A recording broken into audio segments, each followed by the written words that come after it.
seguimos informando a través de www.econoticiashuatulco.com, noticias locales para el mundo. Bueno, aquí es ahora, bueno, pues otra persona que presuntamente se desmayó producto de una crisis nerviosa en este simulacro que se realiza en San Pedro Pochutla. Bueno, ya lo trajeron a la unidad para los servicios médicos, prestarle los primeros auxilios, reanimarlo. Y bueno, pues le estamos informando a través de www.econoticiashuatulco.com. Esto es lo que se tendría que hacer en todo caso cuando una persona sufre una crisis nerviosa durante un sismo. Se hace una revisión del edificio, se revisa quiénes son las personas que han salido afectadas.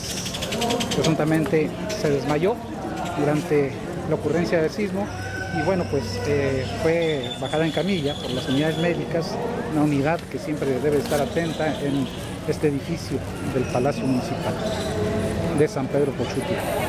Recuerde que hoy el gobierno municipal que encabeza Raimundo Carmona Ladero está impulsando la educación para qué hacer durante un sismo. Esto también es apoyado por la Dirección de Protección Civil del Gobierno del Estado y desde luego con el apoyo de cada una de las unidades que tiene el propio Gobierno municipal. Acá en este lado, a un lado de lo que es los primeros auxilios, se encuentran el punto de reunión en donde todas las personas llegaron a este sitio después de sonar la chicharra, bajaron de manera ordenada, bajaron en fila. Bueno, pues esto es lo que se debe de hacer durante un sismo. Estamos informando a través de www.econoticiashuatulco.com, noticias locales para el mundo.